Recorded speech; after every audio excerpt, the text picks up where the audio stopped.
Aujourd'hui, on va parler d'un sujet qui concerne plus de gens qu'on ne le pense. Ce sont des relations qui te bouffent de l'intérieur, qui te font douter de toi, de ton potentiel. Alors aujourd'hui, on va les identifier, comprendre comment s'en sortir et surtout les éviter.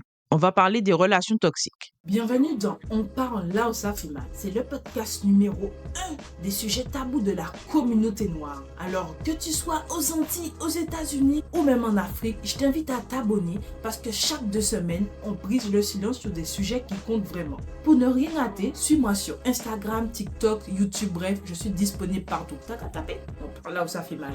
Ou encore, t'as le lien dans la description. Au fait, abonne-toi au podcast, parce qu'en 2024, on roulera avec ceux qui s'abonnent au podcast.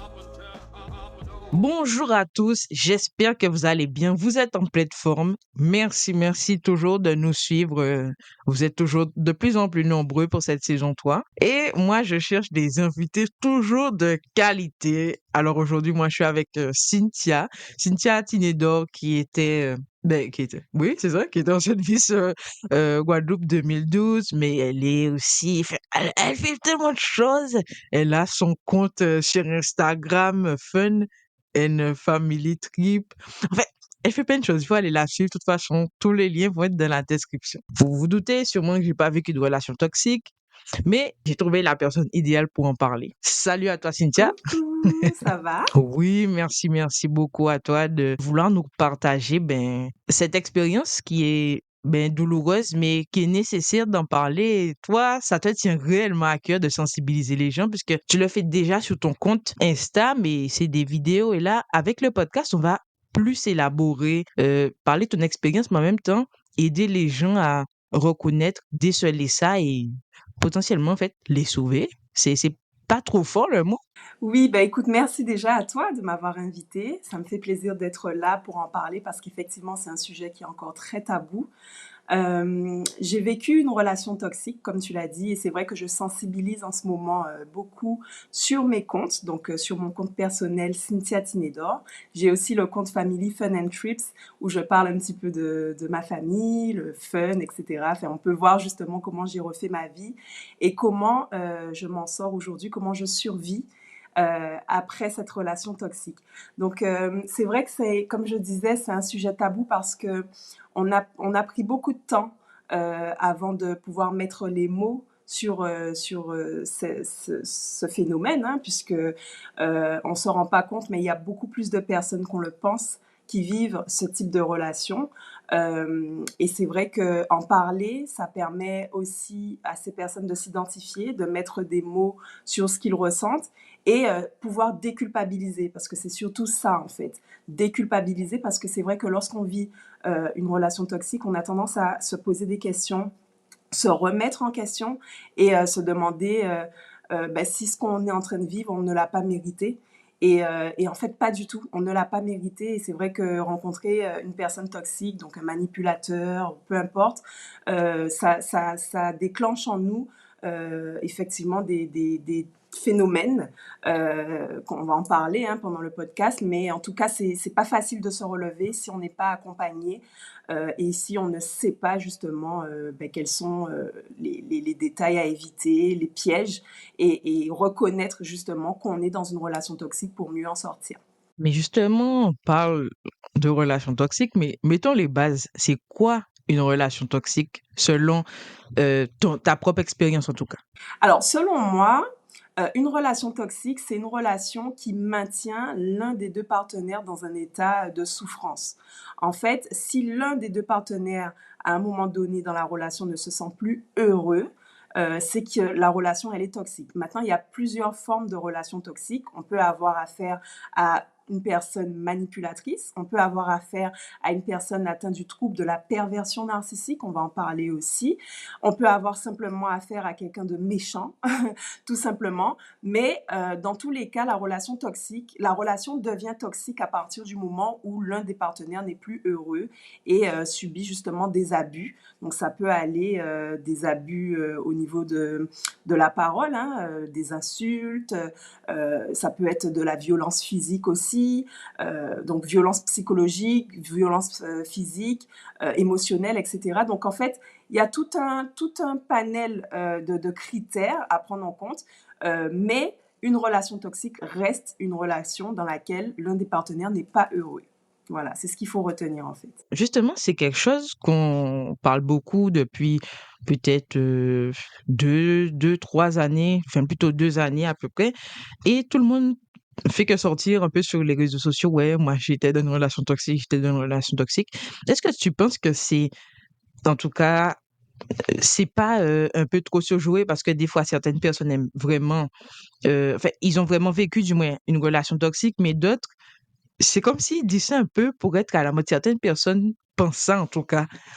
Moi, c'est des questions que moi, je me pose. Je ne minimise pas du tout les gens, mais je me dis, est-ce qu'il y a vraiment des gens qui ont vécu ça ou c'est plus en mode la tendance du moment? Je mets beaucoup de guillemets, hein. Pour ceux qui m'entendent, c'est beaucoup de guillemets, là. Oui, oui. Bien sûr, après, ta question, elle est légitime. Beaucoup de personnes se posent cette question et c'est normal. C'est normal parce qu'on a tendance effectivement à banaliser un petit peu tout ça. Mais c'est vrai que à partir du moment où on va développer justement un stress post-traumatique ou des symptômes liés justement à cette relation toxique, là, on va vraiment réaliser que c'est une relation toxique parce qu'on aura besoin d'un accompagnement. Donc, il y a des symptômes, hein. Il faut savoir que ben, justement le stress post-traumatique que j'ai vécu de manière très intense, euh, il va y avoir des symptômes qui sont variés, hein. Je ne vais pas pouvoir tous les citer, mais on peut justement connaître un état d'anxiété, de l'angoisse permanente, de l'insomnie. On peut faire des cauchemars aussi. Et puis, surtout, on a cette atteinte à l'estime de nous-mêmes. C'est-à-dire qu'on perd confiance en soi et ben, tout ce qu'on va devoir traverser dans notre vie va être une épreuve parce qu'on aura tellement peu confiance en soi que ben, ça va être toujours plus difficile d'oser faire des choses. En fait, la relation toxique nous détruit à petit feu et on en ressort avec des stigmates très importants qui font qu'on a beaucoup de mal à se relever, à retrouver en fait une estime de nous-mêmes qui fera qu'on va pouvoir poser des actions. Donc en fait, on est comme dans un état de paralysie où on se sent incapable de faire quoi que ce soit parce que on se sent pas à la hauteur en fait. Et c'est là où on va pouvoir faire la nuance. Il y a des symptômes qui sont répertoriés qui vont déterminer effectivement la relation toxique et son degré. Alors, bien évidemment, avoir quelques disputes dans son couple ne signifie pas qu'on est dans une relation toxique. Dans tous les couples, il va y avoir des désaccords, mais cette capacité qu'on va avoir de pouvoir communiquer avec son partenaire et se faire comprendre, c'est-à-dire qu'il faudrait que les deux personnes soient saines pour entendre et comprendre les remarques de son partenaire pour pouvoir s'améliorer et puis tenir compte finalement de ces désaccords pour pouvoir avancer ensemble. Donc effectivement, une petite dispute sur un désaccord ou quelque chose comme ça ne fait pas de la relation une relation toxique. Elle devient toxique à partir du moment où effectivement ben, on a du mal à se comprendre, on ne fait pas les efforts pour que ça fonctionne et puis il y a des abus de manière quotidienne qui font qu'on n'est pas heureux, on est en souffrance permanente dans la relation. Tu nous as bien détaillé et tout, mais c'est quoi ton histoire? Est-ce que ça a été tout beau, tout rose, un moment pouf, la magie a disparu? Raconte-nous tout ça. Oui, alors en ce qui concerne ma relation, effectivement, elle a débuté comme dans un rêve, hein, voilà. Souvent d'ailleurs, c'est comme ça que ça commence. On a l'impression d'être avec la personne idéale parce qu'elle se présente comme ça hein, au début de la relation. Donc tout va bien, tout est beau, tout est rose. Mais en fait, pendant cette période, la personne manipulatrice va t'observer, elle va bien apprendre à te connaître, comprendre ce que tu aimes moins et s'adapter à ce moment-là. Mais en fait, ce qu'il faut comprendre, c'est que c'est un rôle que la personne se donne. C'est vraiment une période dans laquelle elle va beaucoup observer. Et nous, en tant que victime, effectivement, on va penser que tout va bien, que la relation, euh, voilà, qu'on s'entend bien, qu'il comprend. Enfin, on va vraiment idéaliser la relation parce que on va être avec quelqu'un qui répond totalement sur tous les angles à nos attentes.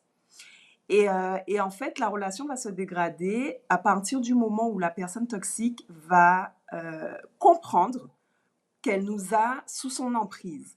Voilà, parce qu'il y a cette notion d'emprise qui va intervenir. C'est-à-dire que quand la personne se sent suffisamment en sécurité, dans le sens où elle comprend que sa victime est totalement sous son emprise, qu'elle ne va pas s'en aller si facilement, à ce moment-là, elle commence à dévoiler son vrai visage.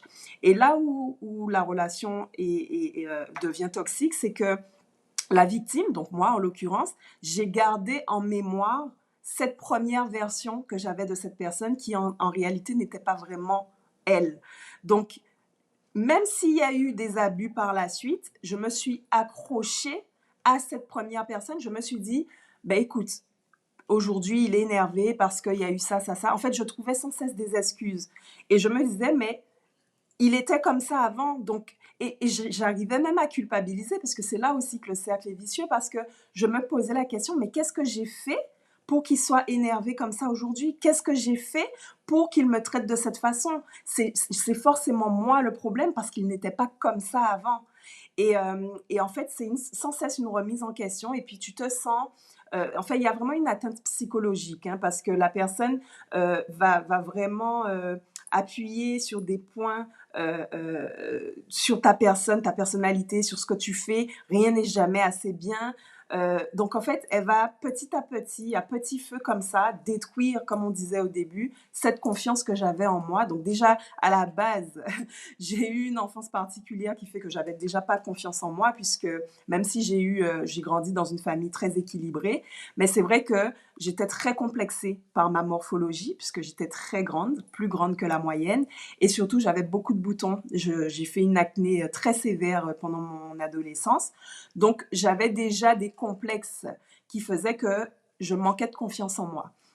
Et quand tu rencontres quelqu'un comme ça qui justement va te valoriser comme ça au début, eh bien tu te sens de mieux en mieux. Et puis après c'est la douche froide parce que tu comprends pas comment il y a eu, qu'est-ce qui s'est passé pour qu'il y ait eu ce changement au cours de la relation. Et en fait, plus les abus vont avancer, c'est-à-dire que plus il va y avoir d'abus et plus la victime en fait va culpabiliser et va trouver des excuses. Et c'est comme ça en fait que la personne toxique va abuser de plus en plus, mais de plus en plus fortement. C'est-à-dire qu'au début, ça va être des petites choses, et puis petit à petit, ça va être de pire en pire, parce qu'en fait, à chaque fois, ben, je vais pardonner. Voilà, ça s'est passé. Donc, si ça s'est passé, ben, on peut faire encore plus. Et ça continue, ça continue, ça continue, jusqu'à ce que ben, la personne, la victime, se perde en fait dans l'histoire. Elle n'a plus confiance en elle. Elle est isolée, parce que ça aussi, c'est un trait de la personne toxique. Hein. Elle va t'isoler ben, de ton entourage, de ta famille, de tes amis, pour ne pas justement qu'on voit son vrai visage. Parce que la victime, elle est déjà sous emprise de toute façon. Mais les personnes extérieures, si jamais je réussis à me confier ou à en parler, elles vont pouvoir peut-être comprendre ce qui se passe et t'ouvrir les yeux. Et ça, il en est hors de question, puisque la personne toxique, justement, elle tient à son image. Et souvent, c'est une personne qui est très appréciée des gens de l'extérieur. On ne se doute pas une seule seconde le calvaire qu'elle fait vivre à sa victime à la maison. Donc, c'est pour ça que moi, je pars du principe que quand on ne connaît pas une situation, quand on ne connaît pas ce que vivent les gens, il ne faut pas les juger. C'est très, très important parce que moi, pour le coup, pendant cette relation, j'affichais hein, un grand sourire. J'ai toujours été une fille très souriante. Et c'est vrai que quand j'ai commencé à en parler, beaucoup de personnes se sont étonnées. Alors, je sais qu'il y en a qui m'ont jugée aussi, mais il y a beaucoup de personnes qui ont été étonnées parce qu'ils se sont dit, mais à quel moment elle a vécu tout ça? Parce que ça ne se voyait pas. Ça ne se voyait pas. Et encore une fois, tout n'est pas écrit sur le visage des gens. Et si aujourd'hui, je souhaite en parler, c'est justement pour sensibiliser toutes ces personnes qui passent par là et qui puissent en parler parce que c'est difficile, en fait, d'en parler. C'est difficile de dire aux gens, j'ai souffert. C'est difficile de mettre des mots sur quelque chose qu'on a vécu, qu'on regrette parce que, encore une fois, le sentiment de culpabilité va être très important. Moi, j'ai longtemps culpabilisé. Je me suis dit, mais comment j'ai fait pour en arriver là? Pourquoi je n'ai pas vu? Aujourd'hui, avec du recul, quand je me rappelle de certaines des situations que j'ai vécues, je me dis, mais j'étais conne en fait. J'étais conne. Et c'est vrai que c'est un sentiment qui va être très présent, mais il ne faut pas, parce qu'en fait, il faut vraiment comprendre le problème dans l'autre sens. On est la victime, c'est nous qui avons souffert en fait. Et c'est pas de notre faute. On n'a pas souffert parce qu'on est faible, on n'a pas souffert parce qu'on est naïf, on a souffert parce que la personne en face est une personne manipulatrice. On a été manipulé. Et ça peut arriver à tout le monde, à tout le monde. Et c'est là aussi que j'aime en parler parce que même à moi, même si j'apparais souriante, même si j'ai été Miss Guadeloupe, même si j'ai fait plein de choses, eh ben ça m'est arrivé aussi. Donc en fait, je suis une personne comme tout le monde, je suis une personne normale et j'ai vécu ça. Et je pense que ça impacte davantage de savoir que même elle, elle a vécu ce genre de choses. Et c'est pour ça que c'est important pour moi vraiment de sensibiliser là-dessus et d'accompagner par ailleurs ces personnes qui ont vécu peut-être la même chose que moi, voire pire. Mais voilà, c'est vraiment important d'en parler et de déculpabiliser surtout. Et d'accepter, hein, puisque en déculpabilisant, on accepte que ça nous est arrivé. Moi, j'ai longtemps rejeté ce truc-là. Mais comment ça a pu m'arriver? Je refusais, j'étais dans une colère à me dire, mais non, je n'accepte pas comment j'ai fait pour... Je n'acceptais pas en fait ce qui m'est arrivé. Et il faut vraiment, ça fait partie du processus de guérison, il faut apprendre à accepter, oui, ça m'est arrivé, non, ce n'est pas de ma faute, et aujourd'hui, j'ai les armes pour me relever de tout ça. Justement, je voulais revenir sur un point quand tu as dit, en fait, tout le monde pensait c'était comme tout beau, tout rose et toi, comment ça s'appelle?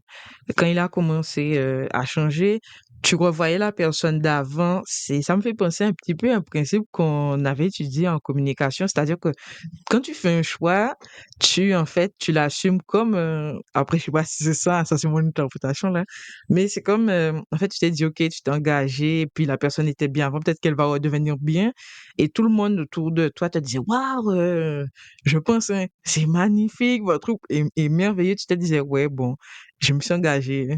J'ai déjà sacrifié, je sais pas, moi, plein d'années, plein de mois, plein de siècles. Bon, tu sais, on va rester, hein, ça va peut-être évoluer, hein. J'oublie comment ça s'appelle ce principe-là, mais j'ai l'impression que c'est comme si c'est ça. Après, je suis pas psy, là. Hein. Oui, ben effectivement. Après, c'est vrai que dans notre culture, hein, surtout en Guadeloupe, on est très attaché au regard des gens. Mhm. Et c'est vrai que c'est quelque chose de néfaste finalement parce que par rapport au regard des gens, on va accepter l'inacceptable, tu vois. Et souvent, on a peur de partir parce qu'on a peur de ce que les gens vont dire. Mais en fait, il faut comprendre que on n'a qu'une vie, en fait. Hein. On n'a qu'une vie et il faut admettre que là, ça ne va pas. Et quand ça ne va pas, il faut partir. Mais c'est vrai qu'on est attaché à ce regard. Et souvent, quand on a, comme tu disais, on a engagé ben, déjà une bonne partie de sa vie, hein, voilà, des années parfois, on se dit, mais on va pas quitter pour devoir recommencer tout à zéro. Peut-être que la personne va changer. En fait, on s'accroche à cet espoir qui finalement, ben, au final, on perd encore plus d'années à rester là-dedans alors qu'on aurait pu en sortir dès le début. Mais c'est vrai qu'on est très attaché au regard des autres et c'est pour ça que je sensibilise aussi beaucoup là-dessus. Il faut penser à soi et même parfois on reste par rapport aux enfants. Ça aussi, c'est très courant. On se dit, bon, ben, mon enfant sera plus heureux avec ses deux parents. Non, c'est un leurre. Parce qu'en fait, l'enfant va grandir avec son parent malheureux et va le voir souffrir, tu vois. Et quand un enfant, parce que pour le coup, les enfants sont très sensibles aux émotions des parents, quand l'enfant va grandir en voyant son parent malheureux, que ce soit la mère ou le père d'ailleurs, puisque c'est valable pour les relations toxiques, ça peut être aussi bien la femme que l'homme qui est toxique, hein, c'est dans les deux sens. Mais quand l'enfant va voir son parent malheureux, ben, déjà, il aura du mal à se construire lui-même, et ça va créer des traumatismes pour l'enfant par la suite. Mais surtout, en pensant bien faire, tu vas simplement montrer à ton enfant que tu n'es pas capable d'aller chercher ton bonheur. Donc, en fait, quel exemple il va suivre, l'enfant? Il va peut-être commencer une relation dans laquelle il ne sera pas heureux, mais ce sera quelque chose de normal puisque maman, papa a vécu la même chose. C'est normal, ça va être quelque chose de normal. Je souffre aujourd'hui, je ne suis pas bien, mais c'est normal, je fais avec. Non, il faut montrer l'exemple. Il faut montrer à l'enfant que ben là, je ne suis pas heureux. Eh bien, je quitte. Et encore une fois, il vaut mieux être avec des parents séparés parce que on a compris que la relation ne fonctionnait pas. Donc être avec des parents séparés qui ont une bonne communication pour le bien de l'enfant, plutôt que de rester en couple dans une relation toxique et justement souffrir devant son enfant. C'est vrai que, en fait, quand t'es parent, enfin, moi, je suis pas parent, mais je le vois autour de moi, les parents pensent tout de suite au bonheur de leur enfant, mais ils pensent pas que leur bonheur peut impacter justement le bonheur de leur enfant et la manière dont tu abordes les choses, je trouve ça super bien parce que c'est pas très courant après. Ta fin travaille sur toi quand même, donc maintenant tu vois les choses autrement. Peut-être il y a quelques années, non, mais c'est ça qui est Exactement. important. Effectivement, effectivement, j'ai complètement changé d'état d'esprit en fait, hein, pour avoir vécu ce que j'ai vécu. Mon état d'esprit a changé, ma façon de voir les choses a changé aussi, puisque je vois les choses sous un autre angle, Mhm. puisque je ne me rends plus coupable de ce qui m'est arrivé. Donc c'est vrai que quand on voit les choses sous un autre angle, on arrive à décerner en fait ce qui est vraiment important. Parce que en tant que parent, qu'est-ce qu'on veut? On veut véhiculer de bonnes valeurs à son enfant, mais on doit avant tout être un exemple pour son enfant. Donc, c'est pour ça que c'est vraiment, vraiment important. Arrêter de penser que l'enfant sera plus heureux avec ses deux parents, alors même qu'il y a une relation toxique. C'est un leurre, en fait, de penser ça. Vraiment. Est-ce que justement la personne toxique peut propager, si on veut, sa toxicité sur les enfants que tu as? Oui, ben, en fait, ce phénomène d'emprise que la personne Mhm. toxique va avoir sur son partenaire, lorsqu'il y a une séparation, effectivement, ben, va jeter son dévolu sur les enfants. Parce que l'objectif, en fait, c'est de continuer à toucher l'ex-partenaire et souvent, eh bien, ça va passer par le biais des enfants. Donc, ça va être des actions, des choses envers l'enfant qui vont provoquer une réaction chez l'ex-partenaire. Parce qu'en fait, c'est ça l'objectif, provoquer une réaction. Quelle soit-elle, en fait, que ça soit de la colère, de la tristesse. En fait, l'objectif, c'est de susciter une réaction. Et c'est pour ça que la plus grande arme des victimes et même des ex-victimes qui sont en contact encore avec la personne toxique, soit par rapport aux enfants ou peu importe, ben c'est d'ignorer. C'est ça, en fait, l'arme fatale, c'est l'ignorance. Même si la personne te dit des choses qui n'ont pas de sens, qui peuvent t'énerver, il ne faut pas rentrer là-dedans. Il ne faut pas lui donner accès à tes émotions. Ça me rappelle un réel que j'ai posté il n'y a pas longtemps. Ne pas donner accès à ses émotions, c'est vraiment un outil très, très important parce qu'en fait, la personne toxique se nourrit justement des émotions de ses victimes parce que ça lui donne un semblant de pouvoir en fait. Il a l'impression d'être plus fort parce qu'il arrive à te mettre dans un état de colère extrême ou alors à te rendre triste. Et c'est pour ça que c'est très, très important de ne pas donner accès à ses émotions. Et malheureusement, quand il y a des enfants au milieu, effectivement, on va passer par l'enfant, quitte à faire souffrir l'enfant, et c'est là que c'est encore plus vicieux, quitte à faire souffrir l'enfant du moment Mhm. qu'on arrive à atteindre le parent qui n'est plus sous notre emprise parce que c'est le seul moyen qu'on a justement pour se nourrir. Et donc, moi, j'ai tendance à dire que quand la personne toxique trouve une autre proie, c'est à ce moment-là, en fait, qu'on a Mhm. un semblant de répit, on va dire, parce que la personne est tellement concentrée à justement montrer une image d'elle qui est complètement fausse, qui est complètement détachée de la réalité, puisque, encore une fois, ce qui se passe dans sa tête, c'est que il y a vraiment un monde, hein, la personne est dans un autre monde, dans une autre... c'est son monde, lui, il est tout, et toutes les personnes sont des objets qu'il peut manipuler à sa guise. Voilà. Et c'est pour ça que c'est important de sortir de là. C'est important de sortir de là. Il faut comprendre que la personne toxique ne changera pas. C'est un mécanisme interne. Il faut faire enfin, faut être accompagné. Faut en fait que la personne toxique ait conscience qu'elle est toxique et se fasse accompagner. Mais par définition, la personne toxique, pour elle, elle n'est pas malade, elle n'a pas de problème en fait. Donc pourquoi elle irait voir quelqu'un? Pourquoi elle irait... Parce que pareil, moi, dans cette relation toxique, j'avais proposé un accompagnement psychologique parce que tu arrives à un point où tu te dis, mais quelle solution je peux mettre en place pour que ça aille mieux? Donc tu proposes à ce qu'on Mmh. se fasse accompagner, qu'on voit un psychologue, etc. Mais qu'est-ce que la personne toxique va dire? Qu'est-ce que moi, du coup, j'ai vécu? Ben, on a commencé une séance et puis en sortant de la séance, justement, quand la personne a vu que le psychologue décelait clairement qui elle était vraiment, cette personne, et ben, qu'est-ce qui s'est passé? Mmh. On m'a dissuadé de continuer les séances. Ah, mais de toute façon, elle connaît rien. Tu vois pas que c'est juste pour bouffer notre argent. On va s'en Ah sortir. ouais! On n'a pas besoin de voir des psychologues, etc., etc.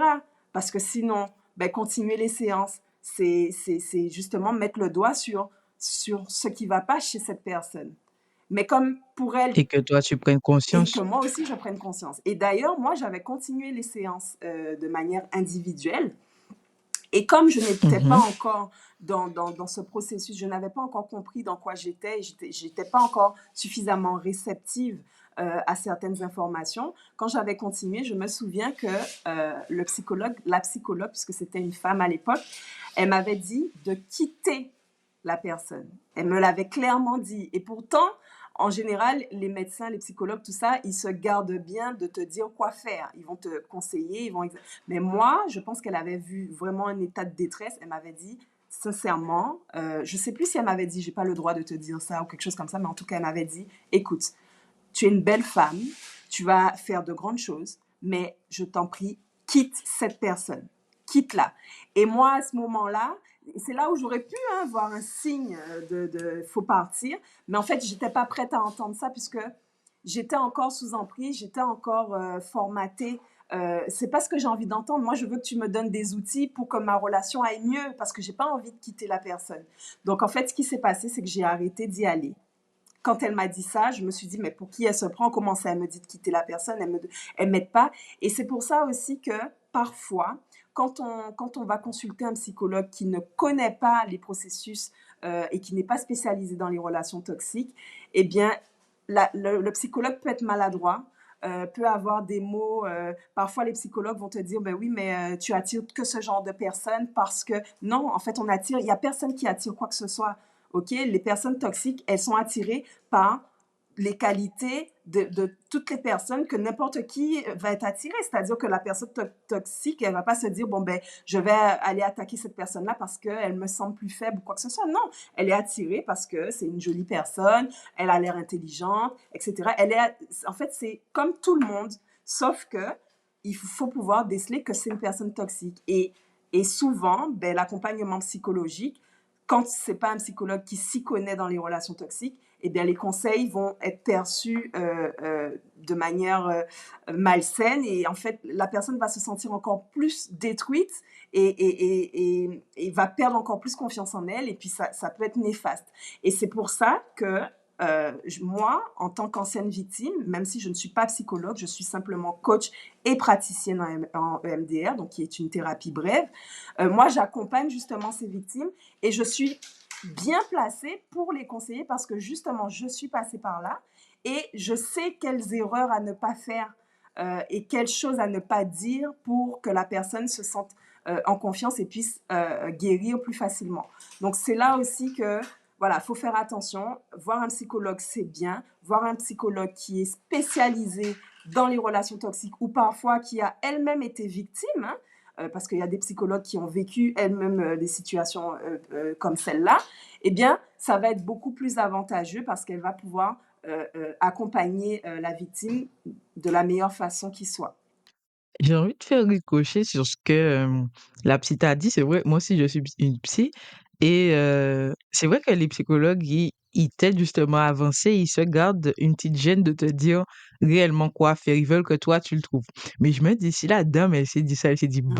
bon Dieu», là, l'enfant C'est que c'était flagrant, ouais. hein? Il y avait que moi qui voyais pas. Ouais, voilà, elle s'est dit: «Mon Dieu, mais c et la personne va la détruire, enfin, waouh!» Elle s'est dit: «Non, faut que je lui dise, quoi». Ben c'est ça. En fait, elle a vu très clairement dans son jeu et moi, pour le coup, je voyais rien, quoi. J'étais complètement aveuglée, je n'entendais rien et je pense qu'elle a vu ma détresse et elle a vraiment voulu, ben, me sauver. Mais malheureusement, ça a eu l'effet inverse et j'y suis plus retournée et je suis d'ailleurs restée plusieurs années encore après dans cette relation. Justement, ça a été quoi ton moment, de sursaut? Puisque tu as eu, la psy, tu as peut-être eu encore d'autres petites choses qui t'ont dit, enfin, qui ont été des signes, mais tu les as pas vus. Ça a été quoi ton moment vraiment, de sursaut, quoi? Ben, ça a été une accumulation de plein de choses parce qu'il faut savoir que ben, j'ai pardonné, hein, j'ai pardonné beaucoup, beaucoup de choses.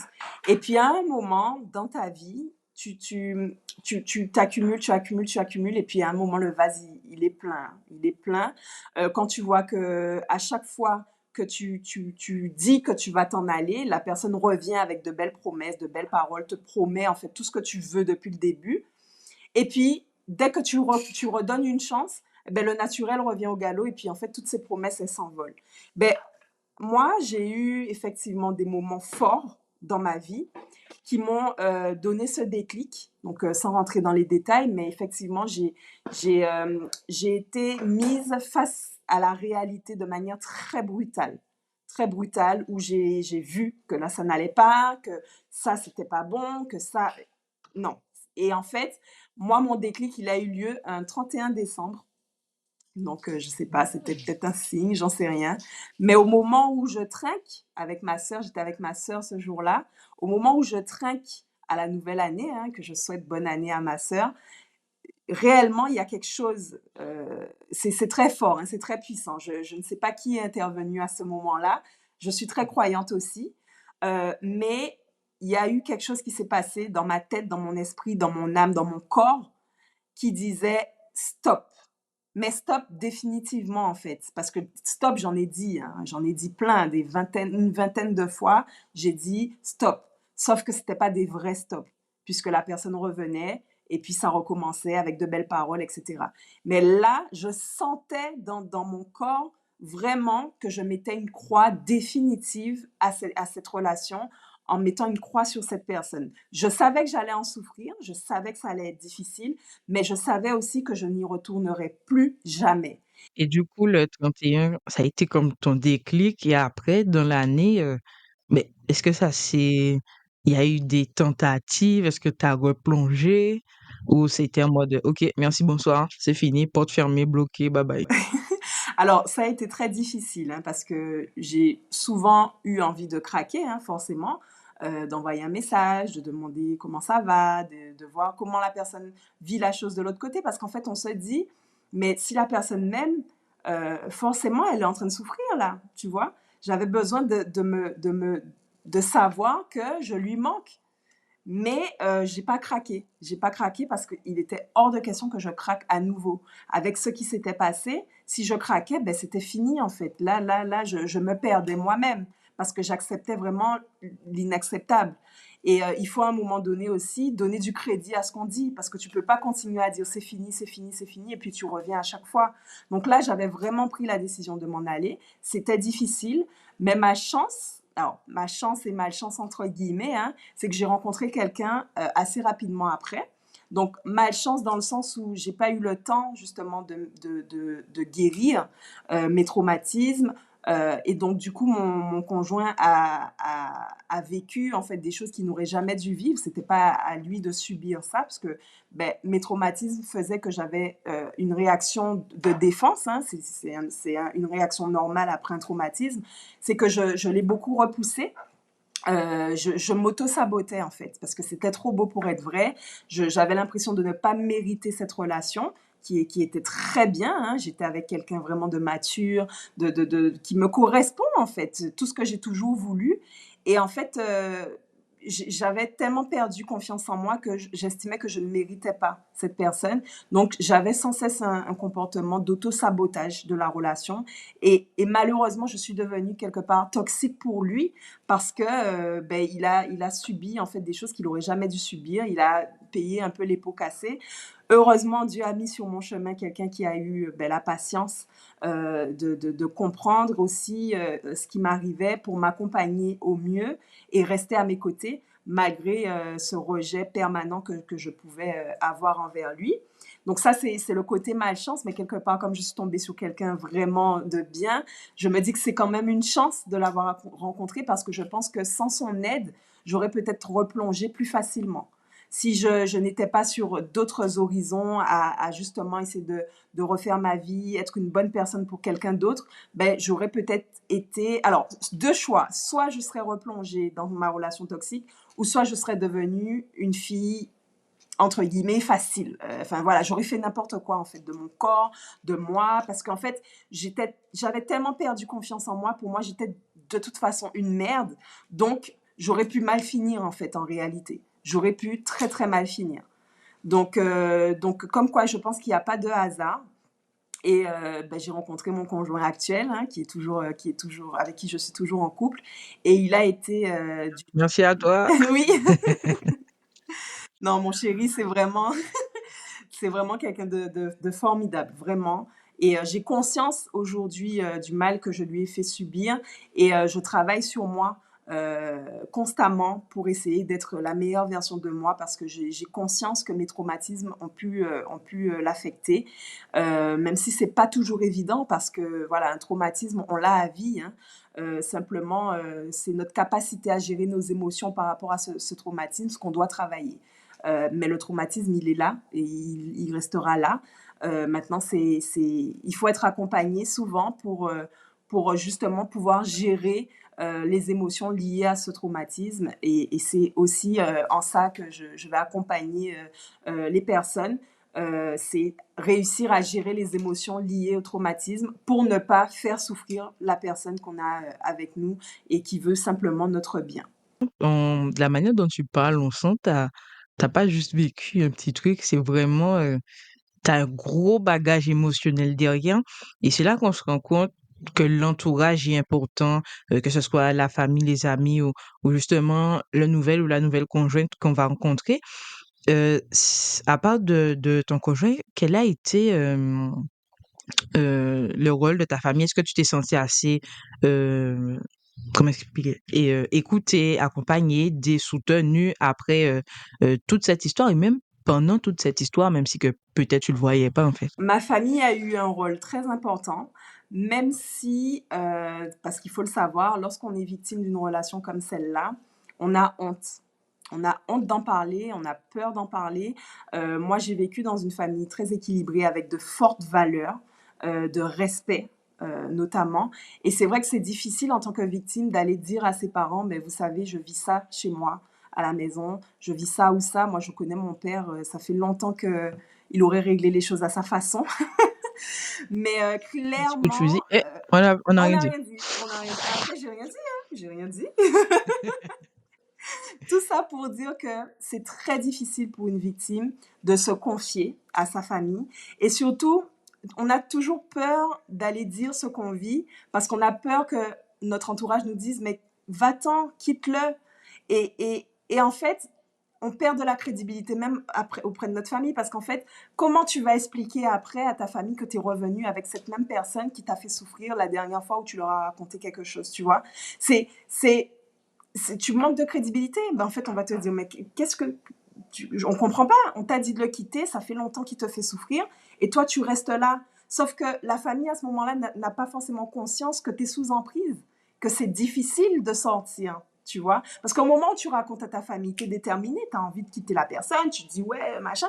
Mais en fait, après, quand tu te retrouves face à face avec la personne et qui te fait boire de bonnes paroles, ben, tu retombes, tu es sous emprise, tu as des mécanismes, tes hormones qui se mettent en place, des hormones d'addiction, parce que clairement, on peut comparer ça à une drogue. Hein. Et, et en fait, au final, tu restes dedans. Donc la honte après d'aller dire à tes parents, oui, bah finalement, il m'a fait ça, ça, ça, mais je suis restée, je suis encore là. Non. Donc j'ai beaucoup caché, en fait, ce qui m'est arrivé. Et ce n'est qu'après que j'ai quitté définitivement la relation que mes parents ont su ce que j'ai vécu. Et jusqu'à maintenant, ils ne sont même pas au courant de tout ce que j'ai vécu. Parce que voilà, toujours dans ce processus où je veux les protéger aussi, hein, puisque moi je sais qu'il y a certaines choses que je peux dire à mes parents, ils vont être choqués, ils vont être malheureux, ils vont être... et voilà, pour moi c'était mon combat avant tout, mais il fallait quand même qu'ils sachent à qui on a affaire, puisque ben, si demain ils sont amenés à rencontrer la personne, c'est pour savoir quel comportement adopter aussi. Parce que ça s'est pas fait, genre une séparation à l'amiable, tout va bien. Cette personne m'a fait du mal. Et cette personne ne mérite même pas votre respect. Et il faut qu'ils sachent. Et puis, quand ils ont su, justement, là, ils ont été très présents. C'est-à-dire que même s'ils ne peuvent pas guérir mes traumatismes, mais ils ont été présents. C'est-à-dire, ça, écoute, on est là. Tu peux nous demander ce que tu veux, on est là. Moi, je me souviens, ma mère, une fois, avant que je me sépare de cette personne, elle m'avait dit, parce qu'elle avait compris, hein, puisque je parlais pas, mais j'étais enfermée, je pleurais tout le temps. Enfin, j'étais venue un moment chez elle, alors que j'ai ma maison, hein, mais j'avais besoin voilà, de retrouver un peu ma maman, d'être chez elle, qu'elle prenne soin de moi, qu'elle fasse à manger, puisque je déprimais, hein, j'étais en dépression, clairement. Et elle avait vu, elle avait ressenti, et elle savait que c'était à cause de cette personne. Mais je ne lui ai rien dit. Donc, elle l'a compris. Et elle m'a dit, mais Cynthia, enfin, elle m'a un peu secouée, hein, elle m'a secouée, elle m'a dit, mais Cynthia, regarde-toi, regarde, t'es belle, t'es une belle femme, t'es intelligente, tu vaux mieux que ça, arrête. Vraiment sur la colère, elle s'est dit, mais, enfin, on se sent impuissant en tant que parent, mais voilà, elle a été vraiment d'un soutien. Et même si ces mots-là ne m'ont pas permis de rompre à ce moment-là, de rompre définitivement à ce moment-là, mais ça a résonné dans ma tête. Et là, je me suis dit, OK, peu importe la décision que je vais prendre, mes parents sont avec moi. Parce qu'il y a ça aussi, hein. On a peur souvent que nos parents nous disent, mais non, mais pourquoi tu l'as quitté? Ça fait tant d'années que vous êtes ensemble. Parce que la personne, elle est appréciée par les parents. C'est une image, encore une fois, qu'elle se donne. Ils n'avaient pas idée de qui était la personne en réalité en privé. Donc, en fait, tu as toujours peur que ben, tes parents te disent ben non, mais essayez de trouver une solution pour que ça aille mieux entre vous, etc. Donc, en fait, moi, en quittant la personne, j'avais peur de décevoir mes parents.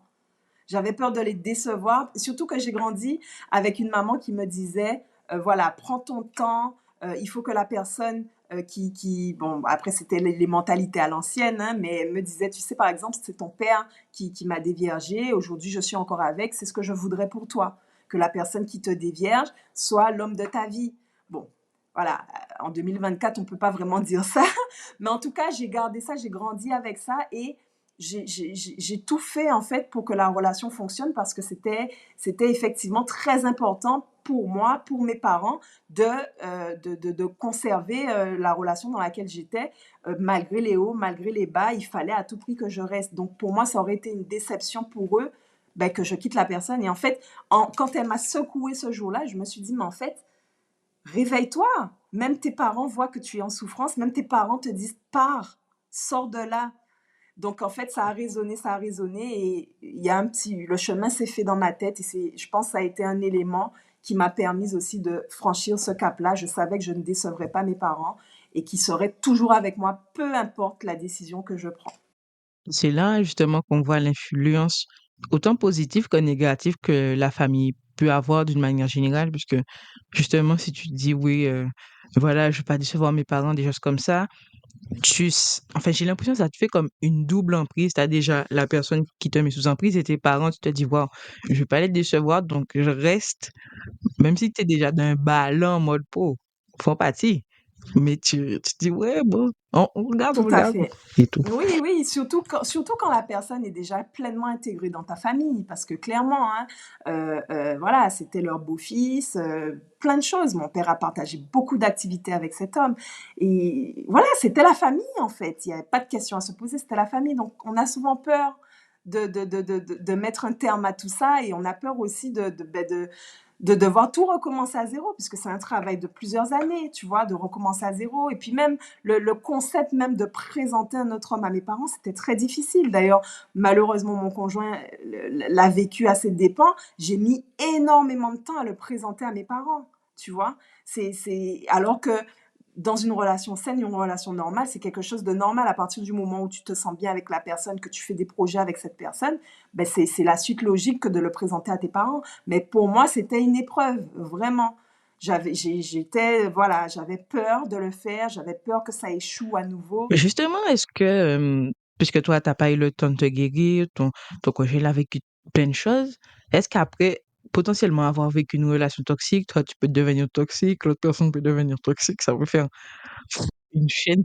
Oui, alors à la base, la personne toxique, elle est toxique parce qu'il y a vraiment quelque chose, qui s'est passé dans sa vie. Il y a vraiment eu un trouble. Souvent, Mmh. c'est pendant l'enfance.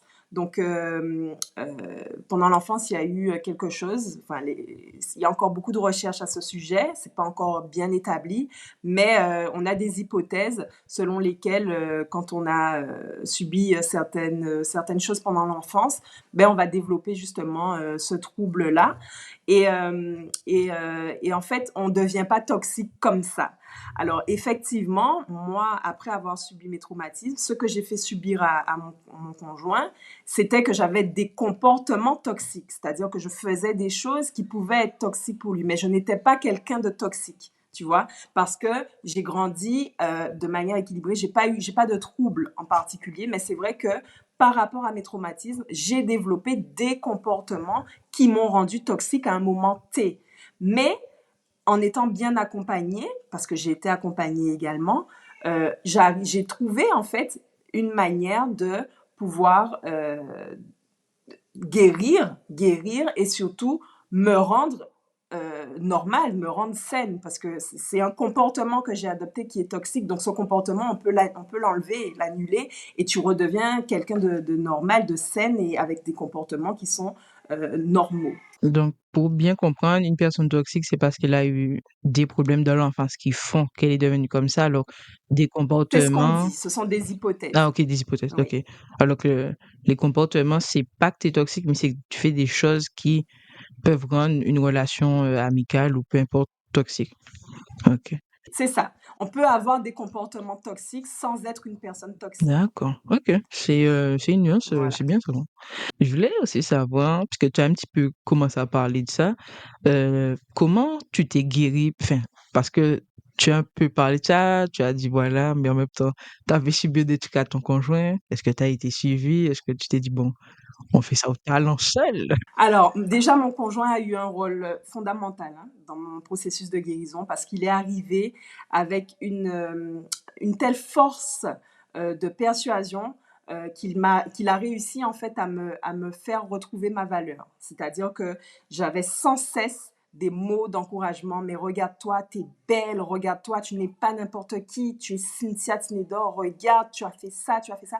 Donc en fait, sans cesse, jusqu'à maintenant d'ailleurs, il était dans ce truc où il me complimentait beaucoup. En fait, il arrivait à voir en moi des qualités que moi-même je ne voyais pas. Et il n'a pas peur en fait de me les dire. Et ça m'a beaucoup aidé dans mon processus de guérison.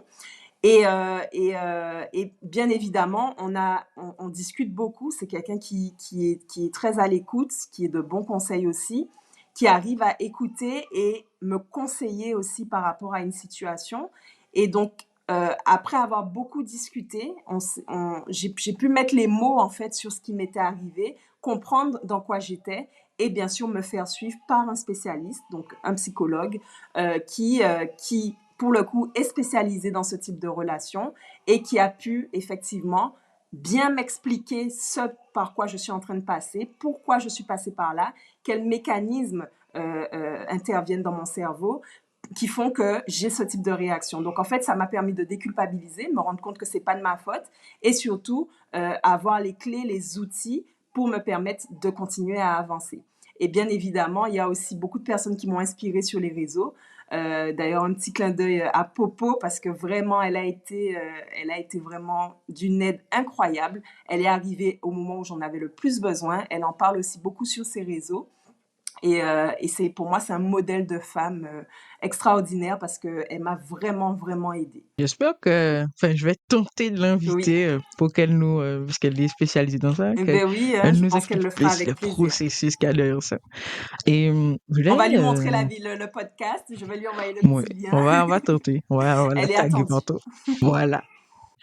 Et je voulais terminer l'épisode en te demandant qu'est-ce que tu dirais à une personne qui pense qu'elle est atteinte de relations toxiques, qui culpabilise, qui a envie de s'en sortir, qui est bloquée. Enfin, tu dirais quoi à quelqu'un en tout cas, qui a pris conscience ou qui soupçonne? qu'il atteint de relations Mon toxiques? premier conseil, c'est de se faire accompagner. Quel que soit, pas forcément par un psychologue ou une coach ou peu importe, mais de se faire accompagner par quelqu'un qui soit a vécu la même chose ou en tout cas qui s'y connaît suffisamment pour lui donner les bonnes armes, en fait, les bons outils pour s'en sortir. Mais il faut être accompagné. C'est très difficile de s'en sortir seul. Ce serait mon premier conseil. Et bien évidemment, trouver des stratégies de reprise de confiance en soi, faire des choses qu'on aime, prendre soin de soi, etc. Ça participe aussi au processus de guérison. Et est-ce que tu as un message d'espoir pour elles et eux? Parce que ça peut être autant des gars que des filles, ouais. Oui, mon message d'espoir, c'est que il faut savoir que tant qu'on respire, tant qu'on a la vie, on peut s'en sortir. C'est pas parce qu'aujourd'hui on a l'impression d'être au fond du trou qu'on va pas se relever. À chaque jour suffit sa peine. Tout le monde est capable de s'en sortir à partir du moment où on prend conscience et en fait, j'ai envie de dire, allez chercher votre bonheur. Pensez à vous, allez chercher votre bonheur. Mettez en place des choses qui vont vous permettre d'être heureux tout simplement. Je sais même il y a rien à ajouter. On ferme le podcast là. Non, je blague. Mais franchement, je trouve que c'est un beau message, peu importe, pas spécialement en relation toxique, mais d'une manière générale, pour sa santé mentale, sa santé physique, tout ça, c'est aller chercher son bonheur. Pépite. Tout à fait. En tout Merci cas, beaucoup. je voulais justement te remercier, Cynthia, d'avoir participé à l'épisode, de nous avoir donné autant ton témoignage que des conseils et des moyens d'identifier qu'est-ce qu'une relation toxique. On te souhaite tout le bonheur du monde et on va, de toute façon, tous les liens sont dans la description. Rappelle-nous les notes de ta page. En fait, tes 2 pages du coup. Oui, alors Cynthia Tinedor pour ma page personnelle et puis pour la page un peu familiale, un peu fun, c'est Family Fun and Trips sur Instagram. Yeah. Alors, on va pas manquer de suivre ça. Et à vous, tous les auditeurs, merci d'avoir écouté l'épisode. Ça nous fait plaisir. On espère que vous allez partager un maximum. Si vous avez envie de réagir aussi sur Spotify ou YouTube, parce que l'épisode, évidemment, il sera filmé. Donc, laissez-moi un commentaire. Je vais tout lire. Je vais partager avec Cynthia. Peut-être qu'elle va commenter. Voilà. Et vraiment, abonne-toi parce que ce podcast, c'est notre podcast. C'est le podcast de la communauté noire. On a beaucoup de sujets tabous, beaucoup de sujets qu'on a de la gêne d'en parler et c'est la place pour le faire. Alors, bye Adam et je vous dis à la prochaine.